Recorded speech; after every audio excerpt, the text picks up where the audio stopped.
ഈശോ മിശിഹായ്ക്ക് സ്തുതിയായിരിക്കട്ടെ. ഞാൻ മാണിപ്പറമ്പിലച്ചൻ. Liturgy class 41. ക്രിസ്തീയ രഹസ്യത്തിൻ്റെ ആഘോഷമാണ് ലിറ്റർജി.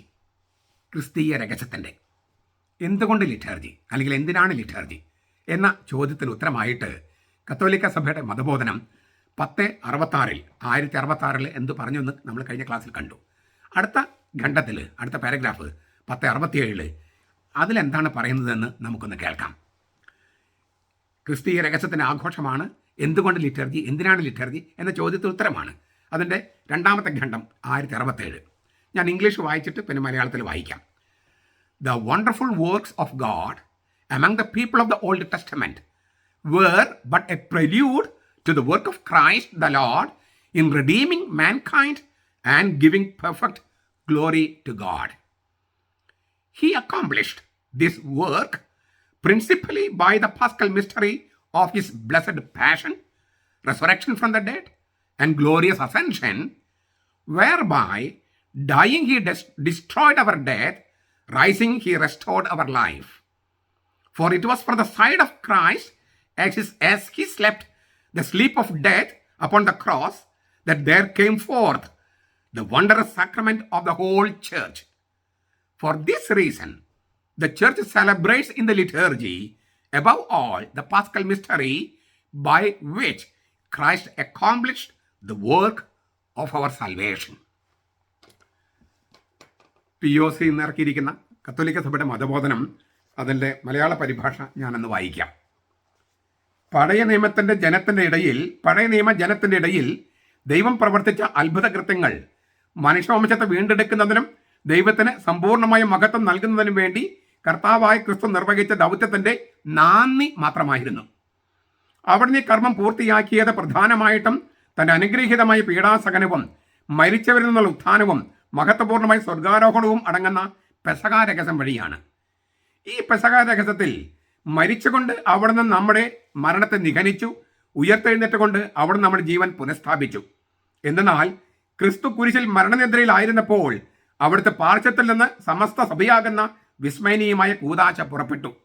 ഇക്കാരണത്താൽ സഭ ആരാധനക്രമത്തിൽ സർവോപരി ക്രിസ്തുവിൻ്റെ പെസഹ രഹസ്യം ആഘോഷിക്കുന്നു. അതുവഴിയാണ് ക്രിസ്തു നമ്മുടെ രക്ഷാകർമ്മം നിറവേറ്റിയത്. ഇതിൽ ഈ ഇംഗ്ലീഷും മലയാളം ഞാൻ വായിച്ചു. ഇതിൽ 7 പ്രധാനപ്പെട്ട പോയിന്റുകളുണ്ടെന്നാണ് ഞാൻ വിചാരിക്കുന്നത്. അത് മാത്രം ഞാൻ പറയാം. എന്നിട്ട് ഈ വാചകം നിങ്ങൾ വായിക്കുമ്പോൾ നിങ്ങൾക്കതിൻ്റെ കുറച്ചുകൂടി ആഴത്തിൽ മനസ്സിലാക്കാൻ പറ്റും എന്ന് ഞാൻ വിചാരിക്കുന്നു. ഇതിലത്തെ ഓരോ വാക്കുകൾക്കും നമുക്ക് അനേക ഗ്രന്ഥങ്ങൾ എഴുതാവുന്ന തരത്തിൽ ആഴമുള്ളതാണ്. ഈ ബൈബിൾ പോലെ തന്നെ ഏകദേശം ആഴമുള്ളതാണ് ഇതിലത്തെ ഓരോ വാക്കുകളും. കാരണം ബൈബിളിലെ വചനങ്ങൾ ഉപയോഗിച്ചിട്ടാണ് ചെയ്തിരിക്കുന്നത്.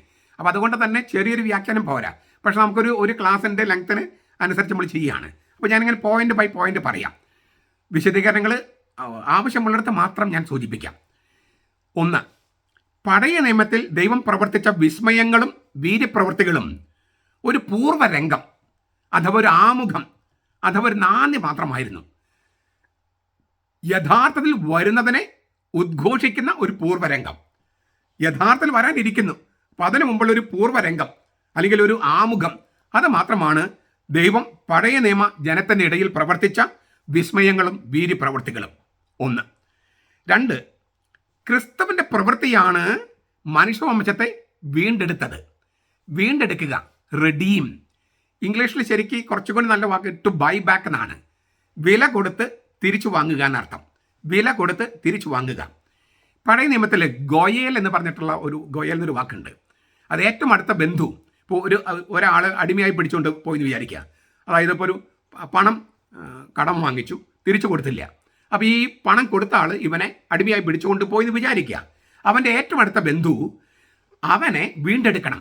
അതായത് ആ കടം വാങ്ങിച്ച പണം കൊടുത്തിട്ട് ഈ അടിമയെ വീണ്ടെടുക്കണം.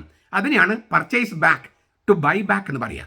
അതാണ് അതിൻ്റെ ഒറിജിനൽ വാക്ക്, റെഡീം, വീണ്ടെടുക്കുക. അപ്പോൾ ക്രിസ്തുവിൻ്റെ പ്രവൃത്തി, അതായത് അവൻ്റെ ജീവൻ, അവൻ്റെ പ്രാണൻ അവൻ കൊടുത്തിട്ട് നമ്മെ വില കൊടുത്തു വാങ്ങി. ആ വാക്ക് പൗലോസിലേക്ക് ഉപയോഗിക്കുന്നുണ്ട്, വില കൊടുത്തു വാങ്ങി. ആർക്ക് വില കൊടുത്തു എന്ന് അങ്ങനെയൊന്നും ചോദിക്കുന്നതിന് അർത്ഥമില്ല. അത് നമ്മുടെ പ്രാണൻ പണയപ്പെടുത്തിയിരിക്കുകയായിരുന്നു പാപം ചെയ്തപ്പോൾ.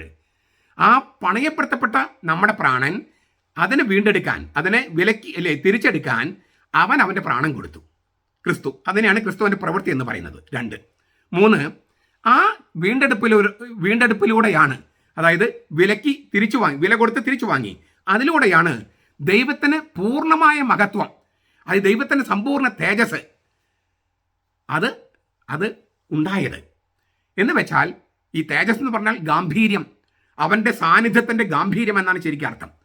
കബോദ് എന്നാണ് ഹീബ്രു, ഗ്ലോറി എന്നാണ് ഗ്രീക്ക്. അതിനർത്ഥം ദൈവത്തിൻ്റെ സാന്നിധ്യത്തിൻ്റെ ഗാംഭീര്യം എന്നാണ്. ദൈവം തിളങ്ങി നിൽക്കുന്നത്. ദൈവം എങ്ങനെയാണ് തിളങ്ങി നിൽക്കുന്നത്?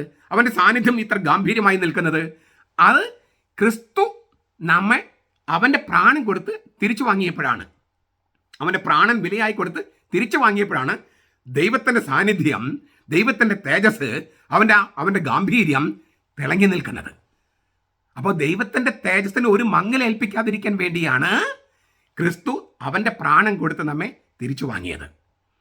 4, ആ വീണ്ടെടുപ്പിൻ്റെ പ്രവൃത്തിയെ പെസഹ രഹസ്യം എന്ന് വിളിക്കുന്നു. ഇപ്പം നമ്മൾ ഈ പറഞ്ഞ സംഗതി ഉണ്ടല്ലോ, വീണ്ടെടുപ്പ് എന്നൊക്കെ പറഞ്ഞല്ലോ, അതിനെയാണ് പെസഹ രഹസ്യം, പാസ്കൽ മിസ്റ്ററി എന്ന് പറയുന്നത്. പാസ്കൽ മിസ്റ്ററി 2 വാക്കുകൾ കൊണ്ട് പറയണമെങ്കിൽ ക്രിസ്തുവിൻ്റെ മരണവും ഉത്ഥാനവും. കുറച്ചുകൂടി വിശദീകരിച്ച് പറയണമെങ്കിൽ അവൻ്റെ പീഡാനുഭവം, മരണം, അടക്കൽ, ഉത്ഥാനം, സ്വർഗാരോഹണം, പരിശുദ്ധഫലമാൻ അയക്കൽ. സാധാരണ ഇതിൽ മരണവും ഉത്ഥാനം എന്ന് പറഞ്ഞാൽ ഇതെല്ലാം ചേർന്നതാണ്. അപ്പോൾ അവൻ്റെ പീഡാസഹനം, അനുഗ്രഹീതമായ പീഡാസഹനം, അവൻ്റെ മരണം, അവൻ്റെ കബറടക്കം, അവൻ്റെ തിരുവുത്ഥാനം, സ്വർഗത്തിലേക്കുള്ള ആരോഹണം, ഇതിനെയെല്ലാം ചേർത്ത് പറയുന്നതാണ്, ഒറ്റ വാക്കിൽ പറയുന്നതാണ് പാസ്കൽ മിസ്റ്ററി, പെസഹ രഹസ്യം. രഹസ്യം എന്ന് പറഞ്ഞാൽ സീക്രട്ട് എന്ന അർത്ഥത്തിലല്ല, മറിച്ച് ദൈവം വെളിപ്പെടുത്തുന്നിടത്തോളം മനസ്സിലാക്കാൻ കഴിയും എന്ന അർത്ഥത്തിലാണ്. അത് ദൈവത്തിൽ നിഗൂഢമായിരിക്കുന്ന രഹസ്യമാണ്. പക്ഷെ ദൈവം കുറച്ചൊക്കെ വെളിപ്പെടുത്തിയിട്ടുണ്ട്. ദൈവം എത്രമാത്രം വെളിപ്പെടുത്തിയോ അത്രത്തോളം നമുക്ക് മനസ്സിലാക്കാൻ പറ്റും എന്നാണ് രഹസ്യത്തിന് ബൈബിളിലും സഭയിലും അർത്ഥം.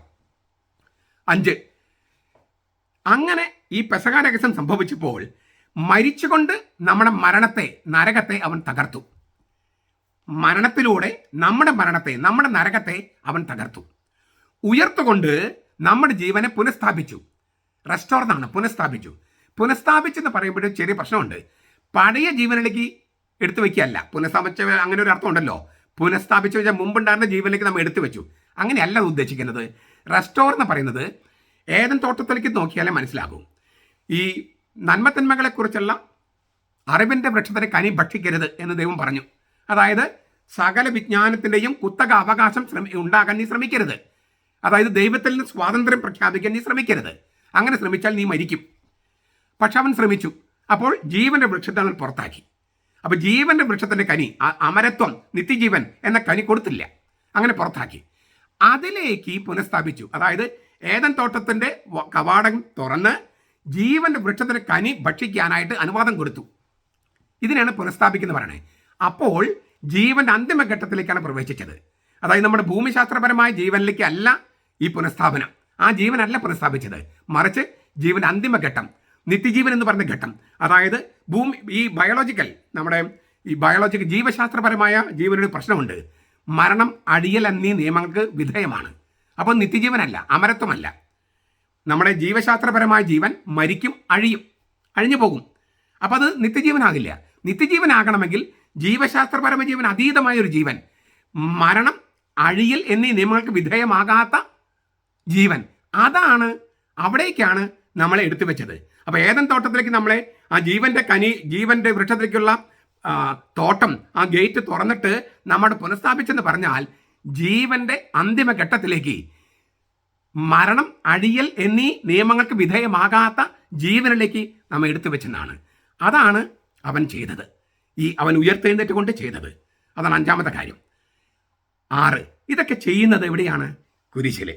അപ്പോൾ അവൻ മരണനിദ്രയിൽ ഉറങ്ങിക്കിടന്നപ്പോൾ, കുരിശിലെ മരണനിദ്രയിൽ ഉറങ്ങിക്കിടന്നപ്പോൾ അവൻ്റെ പാർശ്വത്തിൽ നിന്നും, അതായത് ആദാം ഉറങ്ങിക്കിടന്നപ്പോൾ അവൻ്റെ പാർശ്വത്തിൽ നിന്നും ഹവ്വയെ സൃഷ്ടിച്ചതുപോലെ കുരിശിലെ മരണനിദ്രയിൽ ക്രിസ്തു ഉറങ്ങിക്കിടന്നപ്പോൾ ക്രിസ്തുവിൻ്റെ പാർശ്വത്തിൽ നിന്നും സഭാസാകല്യം, അതായത് ദ ഹോൾ ചർച്ച്, സാകല്യം എന്ന വിസ്മയനീയ കൂദാശ പുറപ്പെട്ടു. സഭയാണ് കൂദാശ. എന്തുകൊണ്ടാണ്? ക്രിസ്തുവാണ് കൂദാശ. എന്നെ കാണുന്നവൻ പിതാവിനെ കാണുന്നു, അതാണ് കൂദാശ. ക്രിസ്തുവിനെ കാണുന്നവൻ ദൈവത്തെ കാണുന്നു. ക്രിസ്തുവിനെ കാണാം, ദൈവത്തെ കാണാൻ കഴിയില്ല. എന്നെ കാണുന്നവൻ പിതാവിനെ കാണുന്നു. ക്രിസ്തു കൂദാശിയാണ് പിതാവിൻ്റെ കൂദാശ. ക്രിസ്തുവിനെ കാണുന്നെങ്കിൽ ദൈവത്തെ കാണുകയാണ്. ക്രിസ്തു കൂദാശിയായതിനാൽ അവൻ്റെ തുടർച്ചയായ സഭയുടെ സാകല്യം കൂദാശിയാണ്. അതാണ് അവൻ്റെ പാർശ്വത്തിൽ നിന്നും ഒഴുകിയത് ജീവജലം, ജീവരക്തം, മാമോദീസ, കുർബാന. ആ ജീവജലത്തിലും ജീവരക്തത്തിലുമാണ് സഭ പിറന്നു വീണത്. ഇത് വിശുദ്ധ അഗസ്തീനോസിന്റെ വാക്കുകളാണ്. ആദാമിന്റെ പാർശ്വം പിളർന്ന ഹവ്വ പുറപ്പെട്ടതുപോലെ രണ്ടാമത്തെ ആദാമായ, അവസാനത്തെ ആദാമായ ക്രിസ്തുവിന്റെ പാർശ്വം പിളർന്ന് സഭ പുറത്തു ചാടി വെള്ളത്തിലും രക്തത്തിലും. ഒരു സ്ത്രീ കുഞ്ഞിന് രക്തത്തിലും വെള്ളത്തിലും ജന്മം കൊടുക്കുന്നത് പോലെ കർത്താവിന്റെ പാർശ്വത്തിൽ നിന്നും സഭ പിറന്നു വീണു, ജീവജലത്തിലും ജീവരക്തത്തിലും, മാമോദീസയിലും വിശുദ്ധ കുർബാനയിലും. അപ്പോൾ ഇതാണ് ഈ പെസഹ രഹസ്യത്തിന്റെ രക്തം ചുരുക്കമാണ് സംഭവിക്കുന്നത്. പരിശുദ്ധാത്മാവും രക്ഷയും കർത്താവിന്റെ പാർശ്വത്തിൽ നിന്നും പിറന്നു വീഴുകയാണ്, സഭയായി പിറന്നു വീഴുകയാണ്.